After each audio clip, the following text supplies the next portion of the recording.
The Yankees were eliminated from the playoffs last night by the Astros, and Alex Rodriguez continued his struggles in the postseason with runners in scoring position.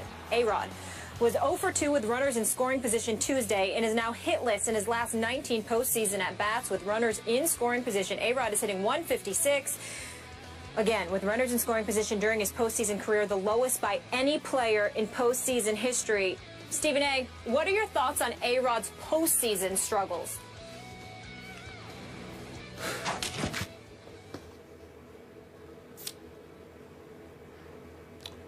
It's embarrassing. There's really no other way to slice it. I'm not going to get emotional. I'm not going to get too upset. Alex Rodriguez has disappointed me as a Yankee fan on so many occasions in so many ways. He's emblematic of everything that's gone wrong for the Yankees in this millennium. They've got one World Series title in the last 15 years, something that Skip has reminded me of. I'm a diehard Yankee fan, and today I'm dead. I'll be back alive. I'll be resurrected next season. I'll root for my Yankees like I always do. But to go down, it's not just that you go down, it's how you go down. I understand Keuchel is no joke. Now it's 22 scoreless innings and 3 starts against the Yankees this year, and I get that. And it didn't help that you've got someone like Brett Gardner who struck out 3 times last night. The offense was weak. Tanaka gave up 25 home runs this season, gave up a homer to Rasmus, gave up a home run to Gomez. But he wasn't awful. He just wasn't great. At the end of the day, you would have liked to have seen someone come into the play. But these are the New York Yankees.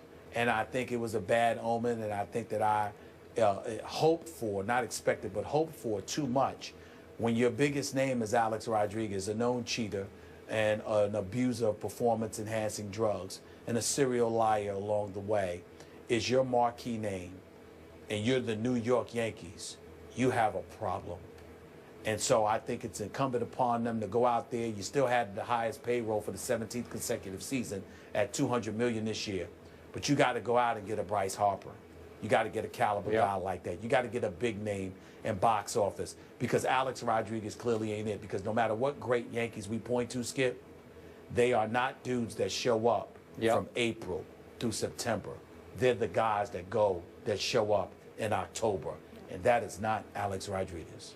In all seriousness, as I watched that game unfold last night, what struck me was that there are no more Yankees on the Yankees. There are no true Yankees. Obviously, Derek Jeter is gone, and it was so ironic that Colby Rasmus for the Astros went Jeter on the Yankees with a leadoff home run in a big postseason game. And I look at this year as you had to depend on Alex Rodriguez, and for a while, he carried your team. And then the flashpoint, the microcosm of your season came bottom 6, 2 outs, A-Rod at the plate, and this is it. This is the moment. 2 on. And yeah, 2 men on, and 1 pitch, 1 swing, can of corn fly ball to center field to Cargo, and basically that was the end of that game.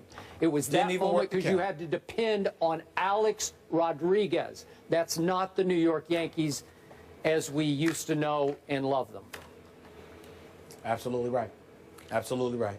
It means nothing to me what he does in a regular season. You know that. Everything was about the postseason, like I said. And once again, he didn't show up. After swearing, we're playing for CC now. I knew then. You said it. I knew then it was a problem. Yep. More postseason baseball tonight. The Pirates host the Cubs in the NL wildcard game. Thank you to Ronda Rousey, Joanna for joining us, Herm Edwards.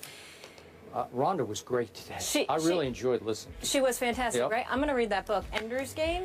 I saw the movie. I don't know if it's as good as the book. All right, I'm going to check it out. Thank you guys so much for being with us. We'll see you tomorrow. Says now that he's back, he's not looking back, and there's no need to reminisce. I want to correct myself. I apologize. I said you have a personal relationship with Greg Hardy or mentoring him. No, it's Randy Gregory. So let's get that straight first. How do you feel, though, Coach, about Greg Hardy being back in the NFL and playing this weekend? Well, he gets a second chance, an opportunity, and you got to give Jerry and Stephen Jones a lot of credit. You know, they've done this before with players. I wish they would have coached him up prior to him meeting the media. Yes. That would probably have been my way of going about doing it as a head coach. You know, I said, let's make sure that we understand he's going to face the media here when he's eligible to play. And we got to make sure that he understands there's some things he needs to touch upon, and it's not about football. And we have to go back a little bit, and I think he has to bring that out because that kind of sets the stage going forward. And, you know, he probably didn't get coached up. I wish he had coached him up a little bit better. He could have shown a little bit more humility, being grateful to have this opportunity to come back. And you can't take the past away, obviously. You got to move forward, but he needed to be coached up. They coached him up on the offseason. They coached him up when they brought him in, and I think they dropped the ball a little bit here before he went to the media because the media. I say this as a media person. They have an obligation to ask him these questions. Yes. I mean, that's what people want to know. I mean, besides he's a good pass rusher, good football, we get that part of it. But it's the other part. You know, are you sorrowful for your you know, the way you have been portrayed? You know, and you don't have to get into everything, but you need to say something. And I think that kind of they dropped the ball. Mishandled. So if you had been head coach of this team, Yes, sir. and you had had a vote in the situation, in the matter, would you have voted no to have him on your football team? Yes, I would have voted no. That's just. And what if your owner had said, gee, I just think we need him and I want to bring him in? You have no choice, Well, right? if the owner says you bring him in, then I'm going to say I'm going to work with the guy. Okay. And I have no problem going forward. And if they I would know ask me you- my personal opinion, this is what I would say. Okay, that's good. I respect that. And if I know you, if you had Greg Hardy in your locker room and you knew this was going to be his first interview, you would have coached him up personally. Yes. Right? Yes, I'd have And brought him said, up in hey, my room, let's yes. let's talk this out. Let's think this through. You'll probably get asked about X, Y, and Z. Now let's think about how to answer these questions. Yeah, and you know, I dealt with a guy, and you know him, Quincy Carter. We brought Quincy Carter in from the Dallas Cowboys. He was on the street, and Quincy had some issues. Yes, he did. And I told Quincy, here's the deal. Every Tuesday on the off day, you're going to come and you're going to sit with me in my office. We're going to spend an hour every Tuesday. And you got to be here every Tuesday. Off day, don't care about the off day. You come see me. We never talked about football. And we did that until he got ready, and then he actually played for us. Won 2 out of the 3 games. Yep. Chad went down. So, you know, that's me. Now, I'm not saying every coach has to do that, but I felt obligated, hey, I got to help this guy. Because if I can make him a better man, he's going to be a better football player. You think you helped a little bit? I think I did. And if you ask Quincy, he'll probably say that too. Yep. So, you know, that's kind of where it was for me personally. But every coach handles it different. Yep. I'm not saying my way's the best way. It's just the way I would have handled it. I really appreciate that. Stephen A. Conversation's a struggle for me, to be quite honest with you. I remember a few months ago when I was on the air and I was on my radio show and I was talking about how he got convicted via a bench trial in North Carolina. And somebody in the NFL, not the NFL league office, just one of the players, called me and said, Stephen A., I felt the same way. The thing that I can't escape is that he has adamantly stated his innocence. Even after the judge convicted him on a bench trial, he didn't exercise his right to appeal the decision and go to a jury trial, at which time, obviously, the alleged victim could not be found, and supposedly later on we heard that there was a settlement that was reached because the DA could not find her. According to what I heard, I think he's guilty of sin. According to what you heard, Skip, you think he's guilty of sin. I do. Evidently, Coach, one would surmise, based on your position, you believe he's guilty. That's fine. But if Greg Hardy doesn't believe he's guilty, we now have a problem.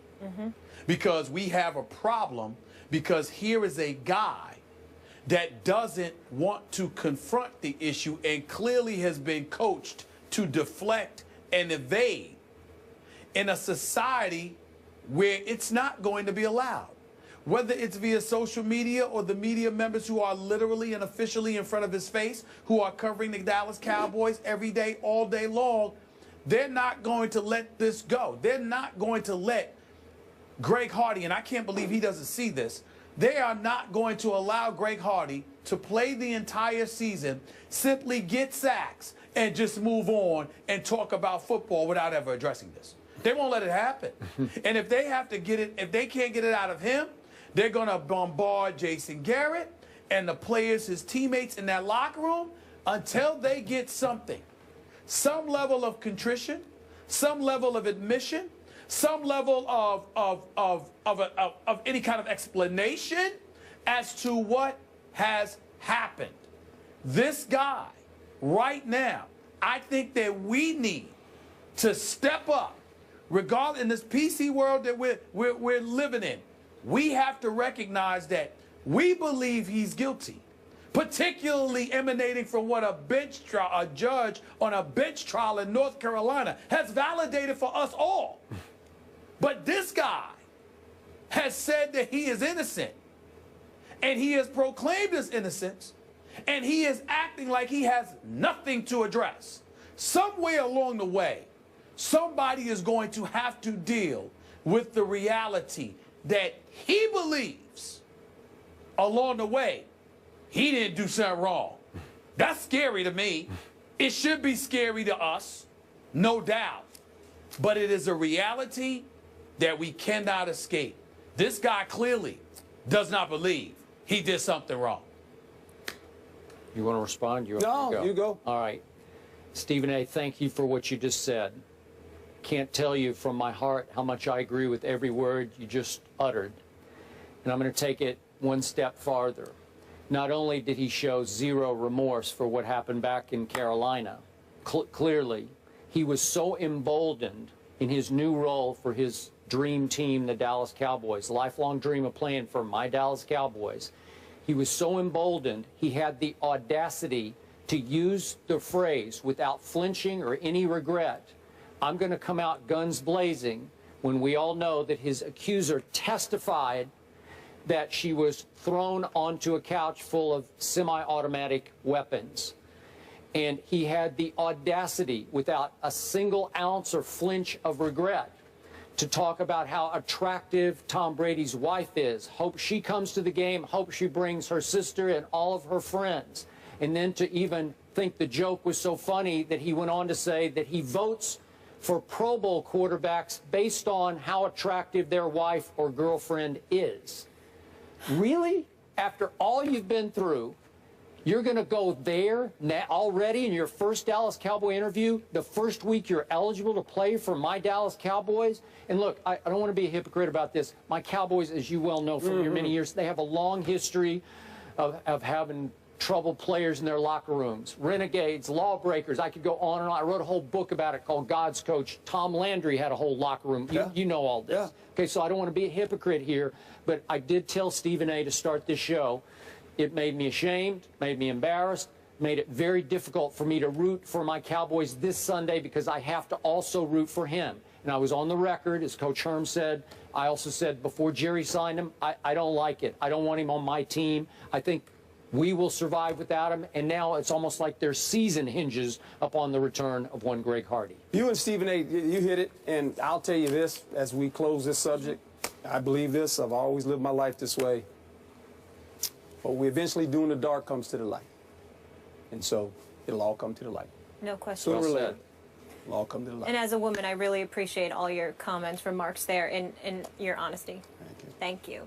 Herm, you're done. You're off the hot seat here, but you're moving on. We know you got a full day ahead.